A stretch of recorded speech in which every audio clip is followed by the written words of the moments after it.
Hey everybody, welcome to For the Record, which is a conversation series where we talk to music heads about their stories and the music that makes them. Today, speaking with Kyle Smith. It's great to have you here, Kyle. Thanks for having me. Um, Absolutely. So to begin these things, we like to start at the beginning and just get a sense of you, who you are, where you're from, and when your relationship with music started. So we're going to Washington, the South would be, and it's rural. Quite a few artists live here. It's known for glass blowing, and it's not far from Seattle, also though. So I started my music career here on South Woodby. I can't get four. I did Suzuki method violin, but didn't do it very long, and don't remember it really. But I think in the subconscious, it does have an influence on my understanding of music. But then I picked it up again at around 8 and at a music shop in downtown Langley and uh, like a record shop. And then there's a little studio in the back of the record shop and did lessons. And the way we did the music was a lot of jamming. So blues, it was pentatonic, kind of figure out the scales and then use those scales to kind of have a conversation. Hmm. Around that time, I was also doing a lot of math tutoring. And so I have a kind of synesthesia with math and music, which has been a big part of my life. And so, yeah, so the way I interact with guitar, these frets, it's very geometric, but also um, rhythm intensive. So connecting rhythm movement with geometry is uh, really one of the areas, the aesthetic areas that I really enjoy exploring. And then in high school, I was in a ska band, like 8-piece ska band, and there was a way for us to get free beer at pubs before we were even uh, of drinking age. And yeah, it was a lot of fun. So then because all of those experiences, I was on the fence about what I wanted to do at university, but um, yeah, just those experiences. They also Napster was the other experience. So the peer-to-peer, having a vast library of music that just got me so um, passionate about the art form. All that together, I just went, okay, I'm going to go to music is going to be my life, but I also want to be kind of serious business, whatever. So I went to Belmont in Nashville for Bachelor of Business Administration. So still Bachelor of Business Admin, right? Music industry. And at Belmont, when I was there, the Napster had just um, really turned the industry upside down.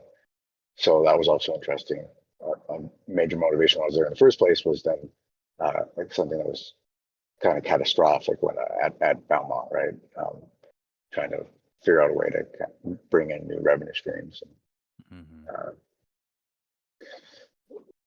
so yeah, so I've kind of been on both sides of that, uh, which is how I'm experiencing myself in Web3. So being very passionate about the peer-to-peer technology we're building in Web3, and also being very passionate about royalties and such.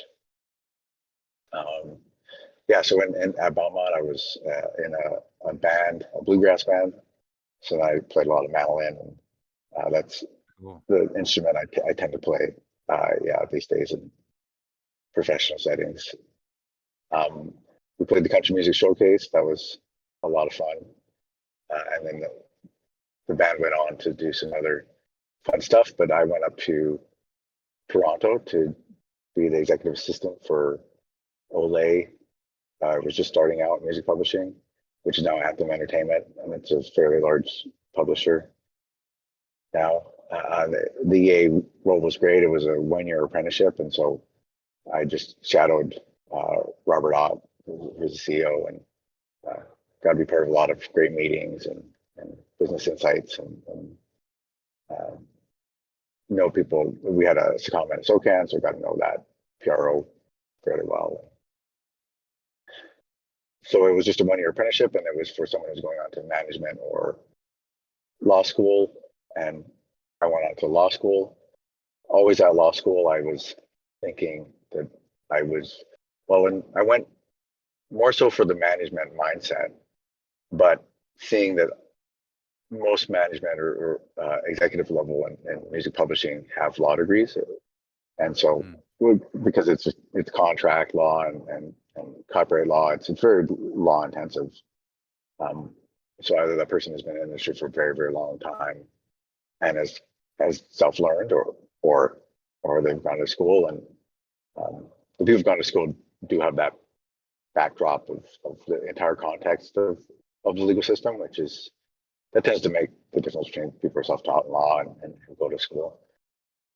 So I went, and then after that, then my final semester was on exchange at Southwestern Law, which is pretty much just entertainment law, a lot of music law. So one of the courses I did there was us just going over a Warner Brother deal for was it Nashville Star? Something like American Idol, but anyways, in that vein, like people signing up for the record deal of the winners of one of those things. Oh, and that was the whole course, was just going over that contract. Because they're so complex, these contracts, that it actually is like a semester of a law school to fully understand what these contracts are. So that it's interesting in the context of artists signing these things, and do they have the skills, right? Because it really does take actually that much. Yeah. And then after that, I had a business plan for something in the music industry, and that, just with the partnerships, it didn't quite work out, but there was a software component to the business plan. And so then I decided, okay, well, I might as well, I really do, in my experience, just roll back a little bit, my experience with Anthem, used to be LA, but Anthem Entertainment now. I saw a lot of areas where software should be done, where lawyers were doing things. And it just stayed in the back of my mind throughout law school. And that was, my father's background is Cisco engineer, Silicon Valley. That's just kind of my context of built computers growing up, whatever. So I've thought of computer language, programming language, as being a way to express the law as valid as English or French or any other natural language, especially contractual law, where two people, if they understand the language together and that's their expression of consensus addendum, it's called, and there you go, right? And it's up to the courts to meet the people where they're at. So anyway, so after that business thing didn't quite work out, the software component, I just jumped into that. It was right at the time when massive online courses became really popular. And it was this brief window, a couple of years or so, where a lot of top universities were sharing these with no gates, no cost or anything like that. And so one of these courses was Balaji, who's known for network states. He had a startup engineering course, and so took that course, and then after that, did some development of the kind of automation I was thinking about when I experienced at Anthem, where computers can do things that lawyers are currently doing. So I worked on kind of that solution for a bit, and that I realized that there was a fairly fun, like first principles kind of problem that I needed to solve. So I also went into mathematics, and then this kind of music synesthesia thing. But that's when that came out, and that eventually culminated in a software architecture that's a kernel rather than a framework. And a lot of that is me thinking about composing music and how basically when you run a program, it's like a composer with the sheet music and then people performing it. It's that similar. And so if it has that, it's a beautiful performance, that's kind of the goal. Anyway, so yeah, after that, I then went into Web3 and Kernel Community, where we met. Hmm. That was what onboarded me into Web3, and then since then I've been doing a little bit with having music industry connected with Web3, and that's mainly I I went down to one of DDEX, which is a standard organization for pretty much the only metadata standard organization in the music industry, but it's for digital music. So it kind of came about when iTunes came about and all that kind of stuff.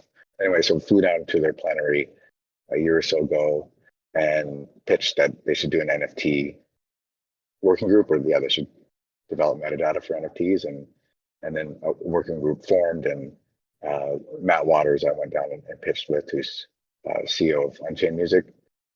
He is, I believe he's still a co-chair on that working group, and that's probably, yeah. I mean, also what we've done that with folk. Yeah, that's pretty much it. Cool, cool. Thank you for sharing. It's a great story. I especially love the analogies, or just the connections between music and math, throughout, and those parallels. And I love the analogy with like architecture and composition, and like with like performance and software. I think that's really nice. Like you hope that someone renders it like in a beautiful way. What the vision is. I hadn't thought of that before. Um, and I'm curious if you're,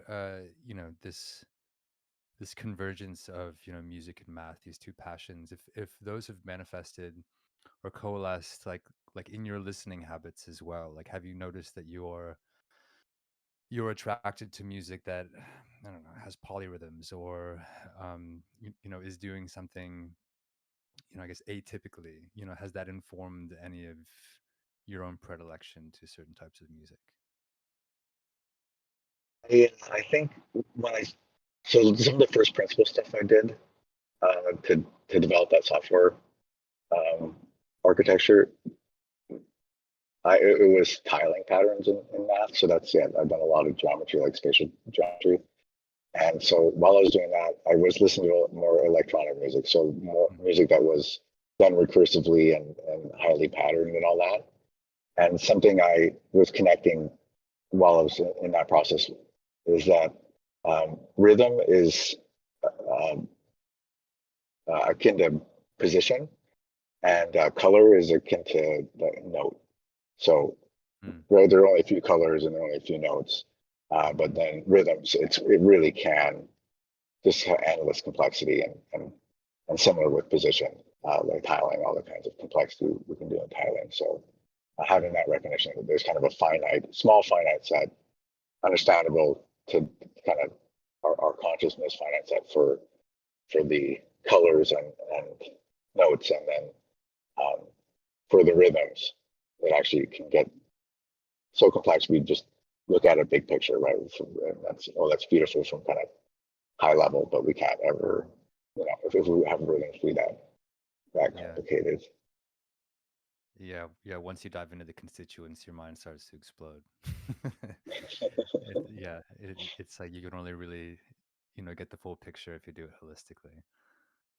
Um, what was what was some of the music like? Who were some of the artists that you were listening to at that time? Like some of the electronic artists. Well, one was Flashbulb, and that's in part because he's for a while there a close friend of mine, and Ben were playing shows together, and so I would go hang out with them, and so I kind of had a friendship with them all, and I saw how heavy the engineering work was, since I was also engaged to some extent with the behind the scenes, like how they were doing the production, especially with Andrew Harris Bartel, who's my close friend. Uh, um, so yeah, so that he was kind of the main electronic musician, uh, especially just because I could kind of connect the mechanics of it. Mm. and the switchboard aspect of all that, Yeah. with the Yeah. uh, yeah, and that was just especially the software because that kernel architecture that is what it allows. It allows a switchboard kind of interface on command line, and yeah, so that was Bartel was probably the most influential there. But myself, I mean, like I've always kind of the musicians I pay the most attention to, as especially as musicians. That's my world of like bluegrass and Americana, because that is so about community. And Mm-hmm. some of my favorite things is that we'll have a dinner party, well, like a potential kind of community, and there'll be many generations of people there, and we'll start picking. And some people, all they do is hold a rhythm, a simple rhythm, and other people are really virtuosic, and they just have amazing solos, and we're all holding the same song together. And so it's Mm-hmm. just very, very inclusive, and so that's when I kind of start to notice music, particular music. So I mean, I guess also more connected to that is when music is language, like when someone's playing a solo and it really just it's kind of like what we're doing right now, and a lot of that is it's improv and it's imperfection and it's and also let notes being off. So all the clearly analog, uh, not made from machines. That's actually where my favorite music is at, and Mm. maybe in part because I spend so much time with engineer solutions that are very mechanical that yeah, I mean, I do like industrial music and all that to some extent, but the music that I tend to fall in love with the musicians and such are I think more on the good old fashioned in a cafe, someone on a playing a stool, that kind of thing. Yeah. Nashville, I mean, it makes sense. Yeah, where I had my formative years, just very Nashville. Yeah. No, I mean, I kind of share that intrigue to to the tactile and just like really going back to seeing somebody who's actually playing an instrument and all of the sound is just coming from the instrument itself, even if without amplification. But like, like there's something, there is a kind of magic to like being in the same room, as a piano, or someone playing like an acoustic guitar, or even singing unamplified, just like the full richness of like the original sound is pretty magical. I'm curious who um what were some of the ska bands you were listening to back when you were in a ska band? I've spent like not that much time with ska, so I'd love to I'd love to hear more about the scene. Yeah, well, I guess the first one that comes to mind is the Planet Smashers. That was Oh, one. So yeah, some probably more Canadian ska bands than because it was a ska band in Canada. Uh, a lot of obscure ska band that were, I think, especially they're active at that time. Uh, so there's one, I guess, that we played with a lot, the Kilt Lifters. My band is probably can find media on it, the Hoochie Girls. the Hoochie Um, Girls. yeah, it's all guy band shows, yeah. But yeah, we formed at high school at that age, so we stuck with it. There's a Victoria Ska festival that happens every year, and Cool. it's a fairly large scene and bigger now than it was even in our day. Yeah. Cool. I'm gonna add that to my bucket list, the Victoria Ska Festival.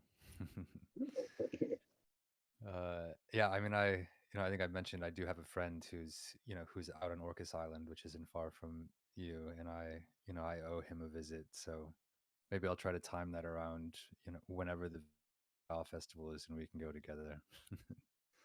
Yeah, that would be fun. Yeah.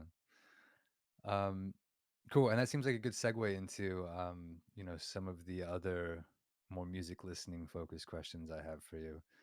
Um, One, I'm curious how you primarily discover music today. It's, to me, it's a horrible way. It's just the Spotify's Discover Weekly, and that's yeah. I mean, the whole reason a big reason I think I was mentioning Napster, but really it was more even us, but especially college having a friend's major collection on a hard disk and then trading that out and then just being immersed in that person's musical environment. That's yeah. So I feel a lot of I guess it's gone full on consumer, right? Mm-hmm. And before it was kind of the magic. It Right. was the way I discovered music. So I would like to get back to that, but I don't really know um, how to do that. Just kind of organic discovery at this point with my social dynamics. But hopefully, otherwise, yeah, just really spoon fed Spotify. Uh, Yeah. yeah, Well, you're very welcome to hang out in the Crate Coalition, where we, are sharing and discovering music together. Um, trying to introduce an alternative to Discover Weekly, which can be useful. I think it's something that most of us use. I certainly do. Spotify is convenient; it's a great product, but like, yeah, I mean, the magic that you're talking about, trying to bring that back, I think, is really important. Um, okay, who are three artists of note that you've heard for the first time in the past year ish? um, I'm gonna have to look knee jerk though. Yeah, maybe tough to knee jerk. Um,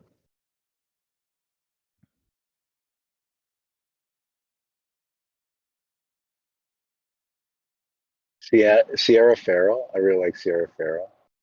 I Okay, might have been a little bit over a year. that's okay. Still counts. Charlie Crockett. That's especially for his songwriting. So Farrell for her uh, musicality. It's amazing.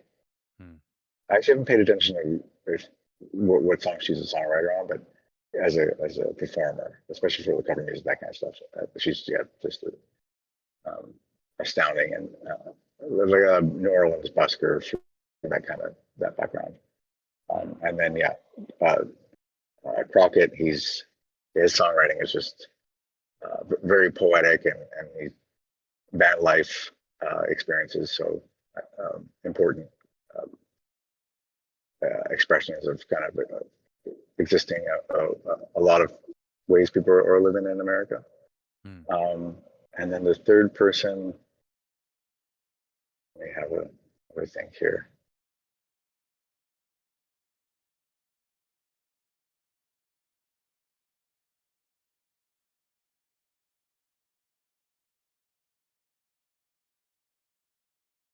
Well, I guess just for fun, kind of EDM stuff, I'll go Snake Hips and Snake hips. just they're kind of the candy pastiness of music. For some reason, they Snake Hips tends to kind of have the version of it that I find very tasty. So yeah, if that makes sense. It's like it's very poppy. I guess is what I'm trying to say. Yeah, like it's maybe we're on the guilty pleasure side, but not for any real reason. Right. Right. Yeah, Yeah, it's like having dessert. Yeah. yeah, yeah. Cool. Uh, I don't know any of those three, so I will check them out after this. Looking forward to it. Um, all right. Most unappreciated artists from your favorite music decade.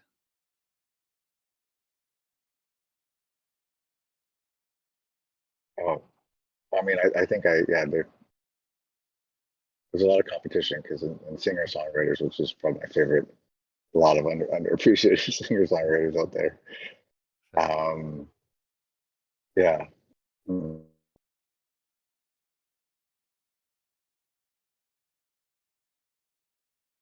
Oh, I'm sorry. I just messed up Charlie. I like Charlie Crockett before, but I actually met Willie Carlisle. That's who I Willie meant. Carlisle. Willie Carlisle. That's what I meant. So Charlie Crockett is actually he's he's a very polished musician. He's doing quite well for himself.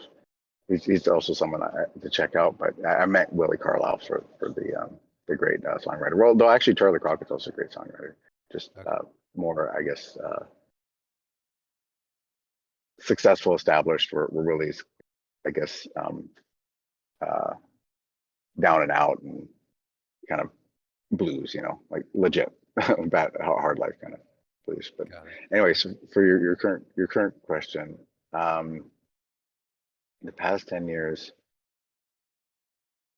um, Not, well, I mean, not necessarily the past decade, your favorite music decade.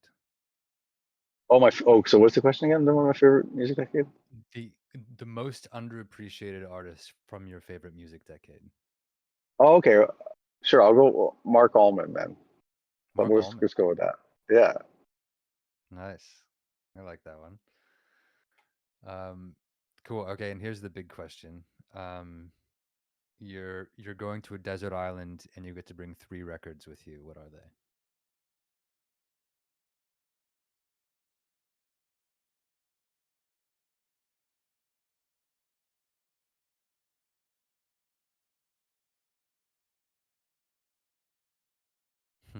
Pizza tapes, I think, by uh, um, Tony Rice and Jerry Garcia and David Grissom. Yeah, I think pizza tapes. I'm just looking at my library now, Mm-hmm. see which other ones. It's been a while since I've answered these kind of questions, so it's not top of mind, but they're great questions. Uh, They're mostly. I mean, this is a particularly, particularly impossible question. So, which is yeah, I'll go with Blood on the Tracks. It was Bob Dylan. Might as nice. well, given your piece. Uh, and then how about Moon Dance? Oh, nice. Uh, That's a good one.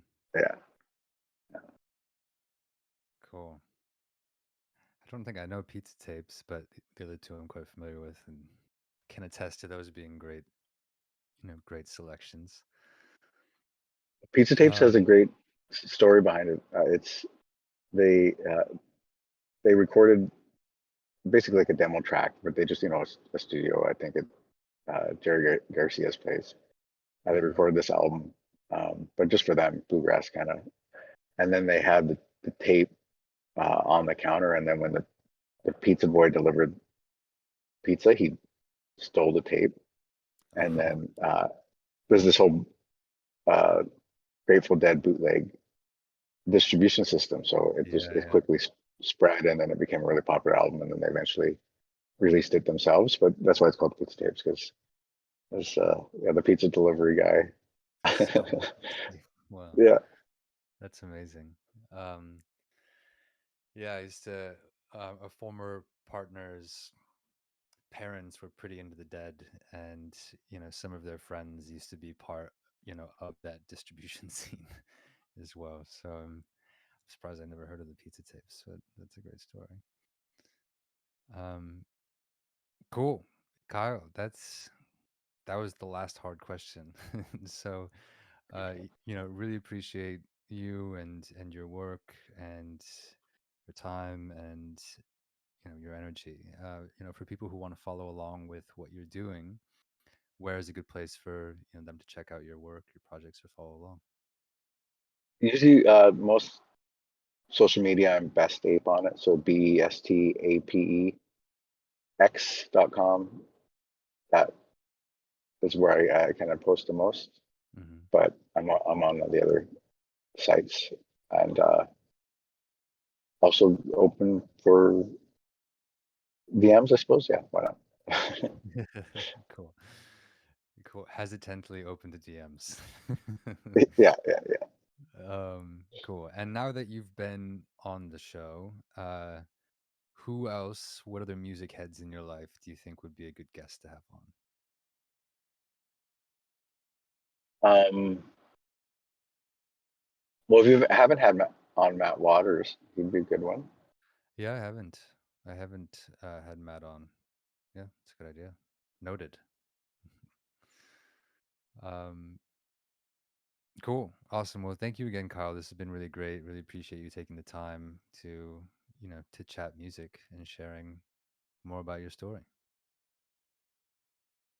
Have a good beer. Thanks for having me.